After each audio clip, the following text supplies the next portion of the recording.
I've got a new project for you, and we are going to work with a brand new shape that I don't think I have shared with you yet on this channel.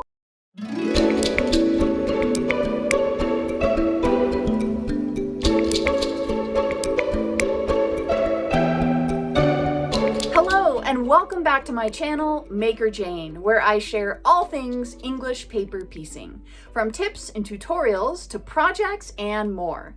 So if you love EPP like I do, please consider subscribing. In this video, I'm super excited to be able to bring you a brand new project. And we're going to be working with some shapes that I don't think we have worked with yet here on the MakerJayne channel, so I'm really excited about that as well. In this video, we're going to be working with the jewel shape. We're going to be English paper piecing our shapes together. And then I'm going to be showing you two different finishing methods to make a heart bookmark. So I'm really excited to get into it. But before we do, I will quickly mention that the pattern that includes free templates is available for you below the video at the link in the description. So if you want to pause real quick, you can go to that link, you can get the templates, they will get sent automatically to your email address, and you'll have those, and then you can continue on with this video if you want to. Otherwise, you can download them when you're done with the video. All right, let's go ahead and dive on in. So before we get to the supplies and the process, the two methods that I'm going to show you is one method you can do it all by hand, and the second method you can do it by machine. So you'll be piecing your shapes together, and then the finishing touches can be done by machine if you so choose. Either option is yours to make, your choice is yours, and I hope you'll join me for this project. So let's head over to the work table and we'll get started. So the first thing you'll need are some jewel templates, and for this project I'm using 1/2-inch jewels. We're using the jewels to make the heart shape, but remember you can really use any shape to make these bookmarks, and you can play with sizes as well. You'll also want to get some fabric scraps, and I would recommend at least 3 different fabrics so you can play around with color and value the lightness and darkness of your fabrics, and play around with the arrangement of your fabrics.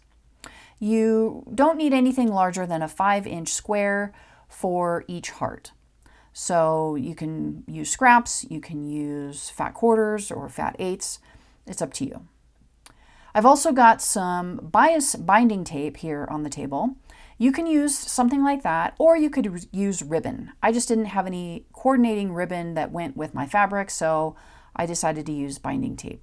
And I'll show you how to finish up your binding tape, and I'll mention how I do that here in just a minute. You're going to want some scissors, so you'll want some fabric scissors as well as some thread snips. And you've got a couple options when it comes to basting, so you can either use a glue stick for basting, or you can use needle and thread. You're going to need coordinating thread for stitching, so you'll want thread that matches your fabric. You'll want your hand sewing needle for stitching, and some sewing pins or wonder clips can be helpful as well, because we're going to be needing to hold our bookmark pieces together while we're stitching. 2 optional materials or tools. Number 1 will be your sewing machine. That's a tool. And you have the option of finishing your bookmark with a sewing machine. And I'm going to show you how to do that in this workshop as well as the hand method. The other optional supply or material that you see here on the table is the double-sided fusible web strip. I ended up using that to take care of the binding tape that I'm using. If you are using a ribbon, you won't need to use a material like this. And really, even if you use binding tape, you don't need to use this. I just happen to have it on hand, and it just made the process a little bit easier to get the binding tape into a state that doesn't require a lot of finishing. So I'll show you what that looks like later on. So go ahead and get your supplies together and we'll get started. Step number 1 is to go ahead and cut out your fabric. You want to cut your fabric in the shape of the jewel template, making sure that you leave enough fabric all the way around the template to use as your seam allowance. And the way I like to do this is I like to actually tack the template down onto the fabric using some glue, because I've got a glue stick. You can do the same thing with pins. And secure the template to the fabric so that as you cut around the template, it doesn't shift. Your fabric doesn't shift and you get an accurate shape. You'll do this for each of the fabrics that you have chosen for your project. Next, you're going to go ahead and baste your fabric to your shapes using your preferred basting method. So here I'm using a glue stick to glue baste these shapes, but you can totally go ahead and just thread baste if you would prefer. Once you've got all of your pieces basted, it's now time to stitch. So you'll want to take 2 of your jewel pieces. You're going to place your jewel pieces together along one of the long edge. So wherever they meet on that long edge, that's the edge you're going to be stitching. So I like to lay down on the table, arrange it, and then pick it up. And for this particular shape, I'm starting on the blunt end of this seam and going to be stitching towards the points, the sharper points. So if you're left-handed, you would hold your work in the opposite direction from what I am doing here. But you would still, I would recommend start at the more blunt end of the seam and then stitch toward the point. You'll want to secure your threads at the beginning of your seam as usual and stitch down this seam using your preferred stitch. And when you get to the end of the seam, you'll want to take a couple of stitches in the same place to secure your thread, and you can of course knot it as well. And then I always like to bury my thread at the end of each seam as long as I'm not continuing on with that thread, which in this case we're not. So you will continue in this same exact process for all of your remaining jewels that you have basted. And you can see 2 jewels make a heart. So cute.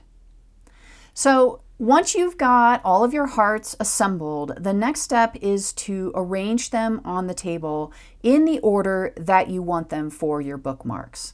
So here I'm just laying out my hearts in the order that I want the colors to show up for my bookmark. You'll want to do this for each bookmark that you're going to be making.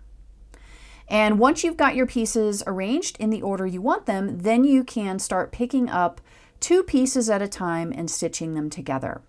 We're going to be stitching along these 2 short seams that are created between the 2 hearts. So starting on one side, we'll go towards the center and then continue on the second seam from there and end at the opposite side. So you'll want to hold your pieces together like this and then fold the top one over onto the bottom one, and making sure that you are aligning both your stitching edges, where my thumb and forefinger are, as well as using the seam here on the left that is on the bottom, that seam there that you can see on the bottom heart. You can line that up with the edge of the top heart as kind of a double check on making sure everything is lined up. And then here is where I like to use the clip. You can use a clip, or if you have a pin, you can use that as well. Just something to hold your pieces together while you're stitching, because you don't want things to shift around. You want to try to get them as lined up as possible, because we're trying to make a straight line of hearts, not necessarily a curved line of hearts.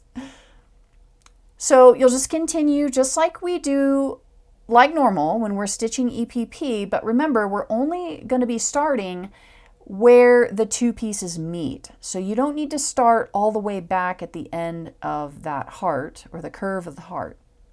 And you'll continue towards the center of the hearts right here.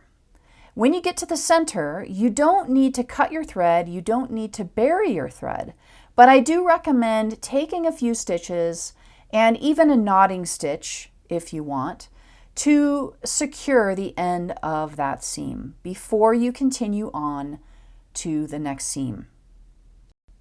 Once you have secured this first seam, then you'll be ready to rearrange your pieces for the next seam, which I'm going to show you here in just a second. Okay, so I'm removing the clip, I'm unfolding the hearts, and you can see we've got the one seam finished. So we need to rearrange for the next seam. So we're basically doing the same exact thing we just did, only for the other side. And we can use this point on the right to help line up where those two edges will meet before you press down on your template.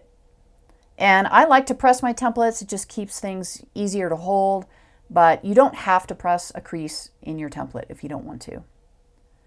And then you'll just continue on just like a regular EPP seam. You'll start at the beginning with your knotting stitch or your securing stitches. Take a few stitches in the same spot before you continue on to the end of this particular seam.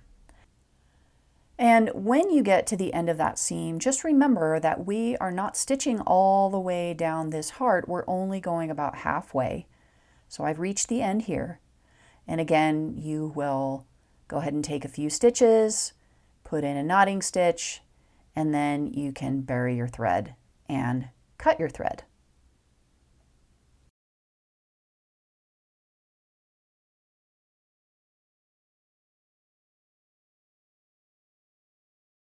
And this is how you stitch together your hearts. So you're gonna continue in this way until you have the entire column or row of hearts that you've created stitched together. And what I found easier, for me at least, was to stitch them together in pairs, like I'm arranging them here.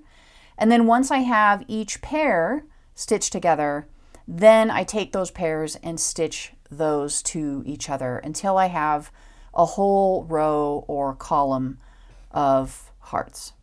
Alternatively, you could also stitch each heart onto the larger section one at a time.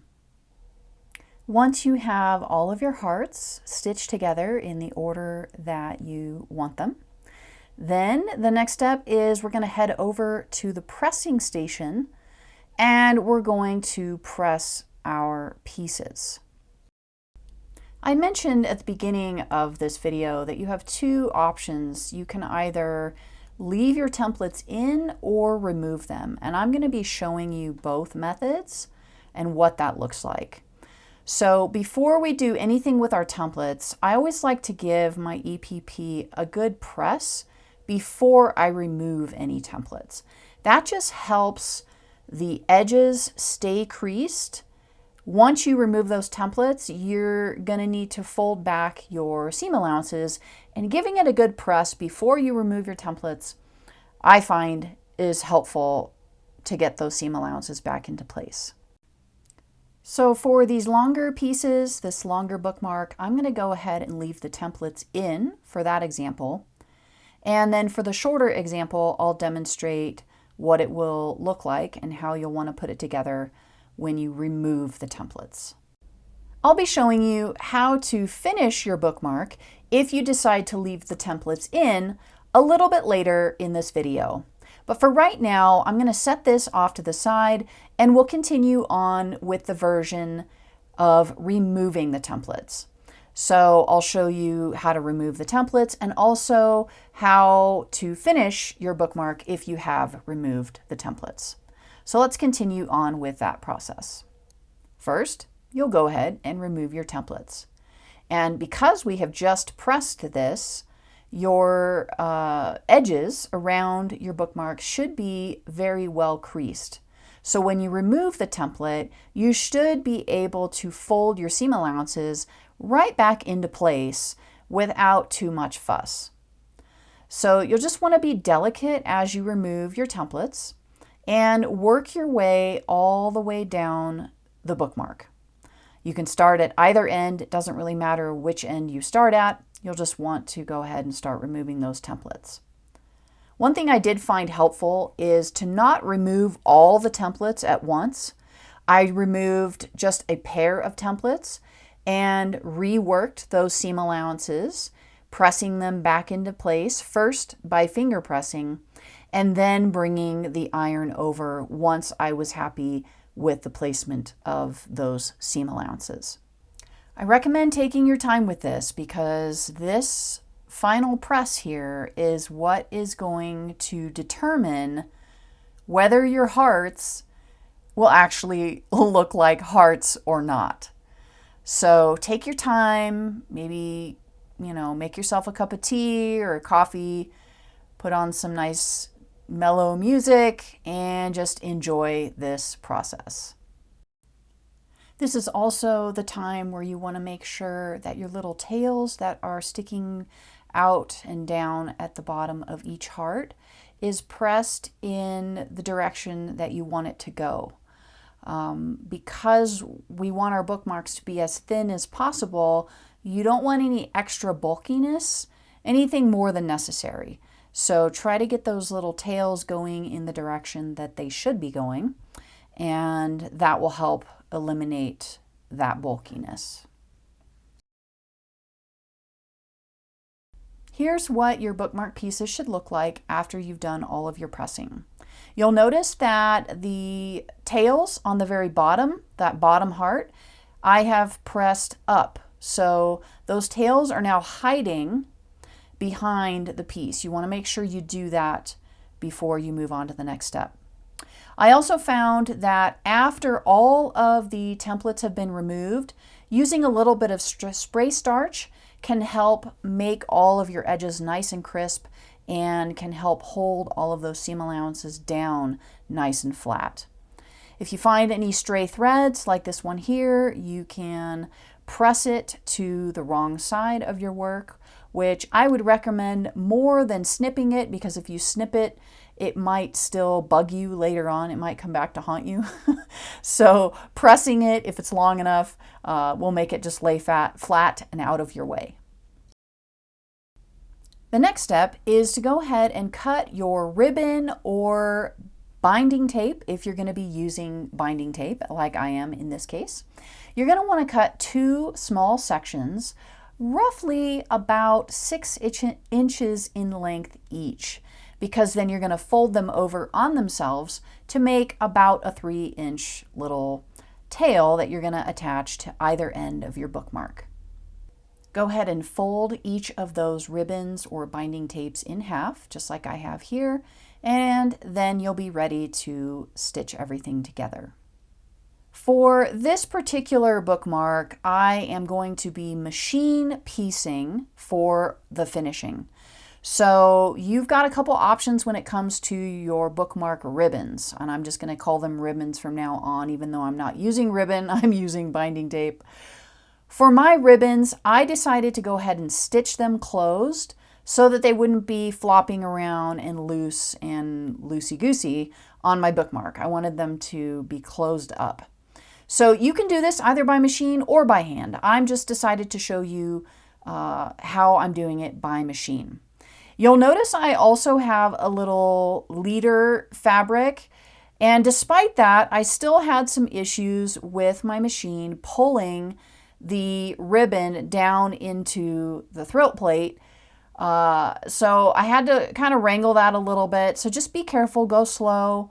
Once I got it started, it was fine, and I didn't have that problem with the other side. So all I'm doing here is I'm just stitching down either side of the long sides there of that ribbon. I'm not bothering stitching the bottom or the top, because the top has a fold, so that one doesn't need the stitching. But the bottom also doesn't need the stitching, because the bottom part, where it's not folded, that's going to be hidden in between the bookmark.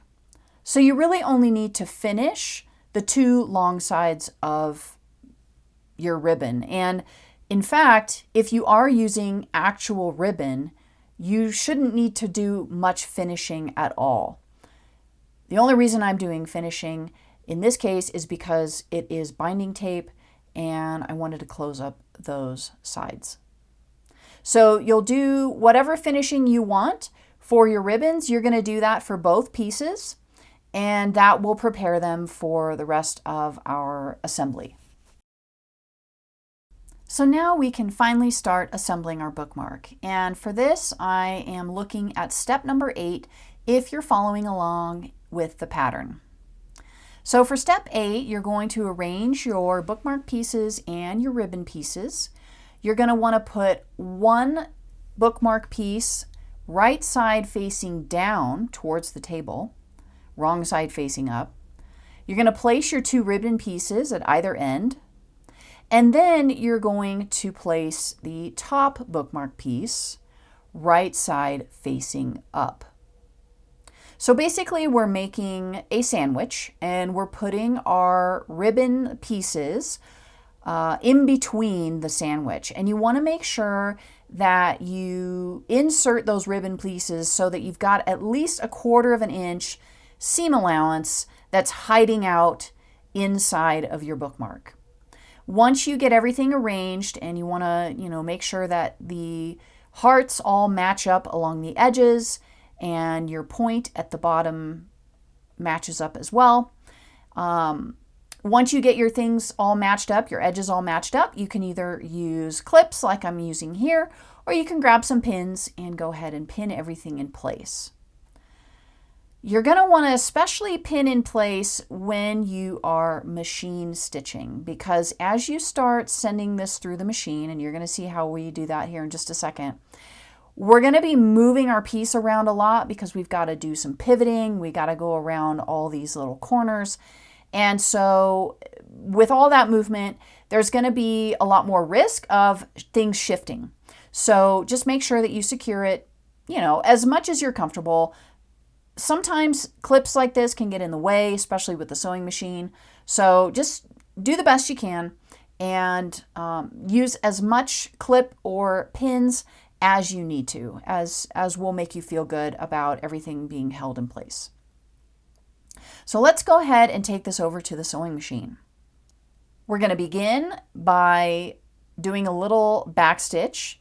And you can begin really anywhere on your bookmark. I just decided to start here because this particular fabric that's under the presser foot happens to match the thread that is in my machine. And so I figured the starting and ending point would be less conspicuous with a coordinating fabric and thread.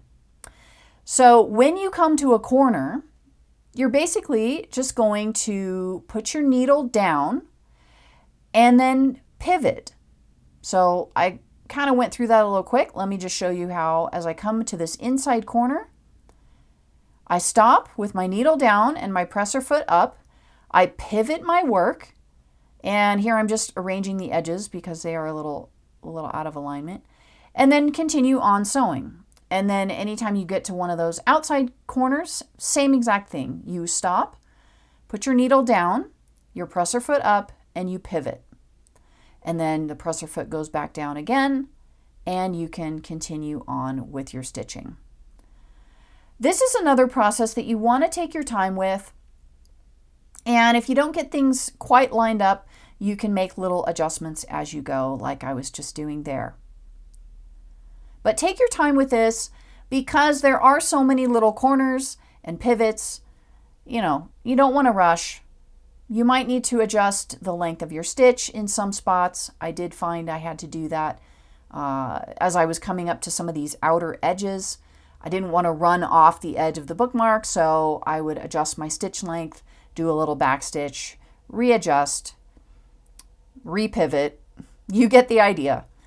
You're going to follow in the same manner, follow in the same way, all the way around the bookmark until you get back to where you started. So here I am coming back around the bottom of the bookmark. I am almost about all the way around my bookmark, but I just wanted to take a quick second and show you how I handle the bookmark ribbons. We're just going to sew right through all of our layers at once. So I am going to pivot around this corner, and after I pivot, I'm just going to treat this particular edge like I have sewn all the other edges. So I'm just going to go all the way to the point of that bottom heart, trying to keep that ribbon sandwiched in between in place. You can see I'm trying to fight with that clip. It was kind of getting in my way. So I'm just kind of holding it with my finger. But you can see we're just stitching all the way through all of those layers, making sure that we catch that ribbon and trying to keep that ribbon as straight as possible. I do my pivot and then I stitch my final seam, stitching through all of those layers. And it can be a little bit thick because remember at the bottom of the bookmark here, that's where we folded up those little tails from our jewel shapes at the bottom of our hearts. So it might be a little thick there, so just take your time with that. And then when you get back to where you started, you can do a little back stitch and then cut your threads. And here is what the finished bookmark looks like when we have removed the templates. And you can see the back side here really shows it. I didn't see it as much on the front side, but the back side, I got a little bit of a curve going on with this bookmark, and that's fine. You can always take it back to your pressing station and use a little bit of steam, straighten out your bookmark a little bit, and then give it a good press with some steam, and that will help set your fabric in a little bit more of a straight line. So let's move on to the second version. And again, in this version, I'm going to be leaving the templates in. So this one is going to be a little bit stiffer because of that. So you can see how stiff they are here. I also wanted to show you real quickly before we assemble this, how I used this double-sided fusible on the left to finish my ribbons. So again, I'm using binding tape instead of actual ribbon, and because of that, I wanted to close up the binding tape and make sure that the edges were finished so that they don't fray as I use my bookmark. So basically all I did, this is actually double fold binding tape. All I did was I unfolded it once and I placed the double-sided fusible down between the two layers. I gave it a press and then I peeled back the paper from the double-sided fusible and I closed up the binding tape on itself and then pressed it again. And because it's double-sided, it basically glued my binding tape shut, just like you see. I also went ahead and cut this particular binding tape at an angle so that it wouldn't fray. For this version, because we've left the templates in, we're going to be hand stitching the finishing. To begin, I simply buried my thread between the two bookmark pieces and tied a little knot where I wanted to start. And what I am doing is I'm basically just using a whip stitch in the same exact manner that I would sew English paper piecing together. But when I got to the place where the ribbon is, as you can see here, I actually, instead of whip stitching, I just did a running stitch and I stitched all the way through all of the layers for each stitch, trying not to stitch through the template. If you decide to go this route, you'll want to make sure that you make sure to pick up the fabric from both the front bookmark piece and the back bookmark piece. Now, I was stitching right along the edge of both of those pieces because I really didn't want my stitches to show very much. Again, as with most of this project, you just want to take your time with this and enjoy the process. And just keep a close eye on making sure you're picking up fabric from both the front and the back of your bookmark. And of course, you're going through the ribbon, so you don't need to worry so much about the ribbon. Once you get past the ribbon, then you can continue on all the way around the bookmark with the whip stitch. So again, just like you would stitch your English paper piecing when your pieces are right sides together, you can do the same exact stitching when your pieces are wrong sides together. The only difference is that when you get to the corners, instead of finishing like you would a seam, a regular English paper piecing seam, you're going to continue stitching around that corner. One thing I do find helpful when stitching the corners this way is to take a couple of stitches right at that corner, and that helps to cinch up the two layers of fabric together to really close up that seam. And you'll just continue with the whip stitch in this way all the way around the bookmark until you get back to where you started.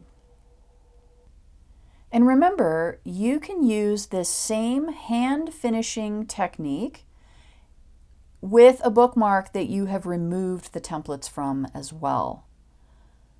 So if you do remove the templates and you decide you want to finish it by hand, it's going to go a lot quicker and easier on your hands because you're not having to stitch around the template. In the case here, I'm working very slowly because I'm having to make sure that I don't actually stitch through my template. So if you've removed your templates, you're not going to have that problem. The other thing I want to mention about finishing with hand stitching if you have removed your templates is you don't have to stitch with a whip stitch. You can try out a different type of stitch. For example, if I had removed my templates, I would have been able to use the ladder stitch. Now, granted, the ladder stitch would get pretty challenging as you come into these inner corners, which I'm at right here. Doing a ladder stitch in those inward facing corners could prove to be a little bit difficult, and so you might want to switch to the whip stitch in those sections and do a combination of ladder stitch and whip stitch to close up your bookmark. It's really up to you. The point I'm trying to make is if you remove your templates and you decide you want to hand finish your bookmark, you've got some options on the type of stitches you can choose to actually finish your bookmark. So I hope that's helpful. So whichever stitch you decide to use, you're going to continue with that stitch all the way around to the other side until you get to the other ribbon that you have at the opposite end of your bookmark. And then you'll switch back to just a regular running stitch. You're going to want to stitch through all the layers using that running stitch, just like I've already shown you. And then you'll continue on with either your whip stitch in this case, or maybe the ladder stitch if you've removed your templates. You'll continue down the opposite side of your bookmark using either one or both of those stitches until you get back to where you started. When your stitching is all completed, you can take it back to the pressing table, give your work a nice good press again, and then your bookmark will be completed. Here is a close-up view of what those hand stitches look like. Again, I was using the whip stitch on this one, and I was stitching just on the very edge of my pieces, just like I do when I'm doing regular English paper piecing. And if you use a coordinating thread, your stitches really are not going to show that much. And you can see how stiff this version is with the templates left in. The version in which the templates have been removed is a lot more soft and flexible and floppy. So play around with the different options and see which one you like best. This is what the machine stitching looks like. I really am pleased with how this turned out. Even with the thread not matching every single one of those fabrics, I really like how it stands out from the fabrics. I hope you enjoyed making this project as much as I did, making it and filming it and all of that. If you do make the heart bookmarks, I would love to see what you make. So if you're on social media, like Instagram, you can tag me at MakerJayne so that I can check out what you're making. You can also come join me inside of my free community called Patchwork Pals, which I have a link to down below in the description as well, where we've got a community of English paper piecing enthusiasts. Over 400 of us are in there, and we have so much fun sharing the different projects that we're making on, and we would love to have you join us. So if you do make a bookmark or any other EPP and you'd like to connect with fellow EPP enthusiasts and share your work, then do come and check out the Patchwork Pals. I hope to see you there. Thank you so much for watching this video. I'll see you in the next one. Until then, happy stitching!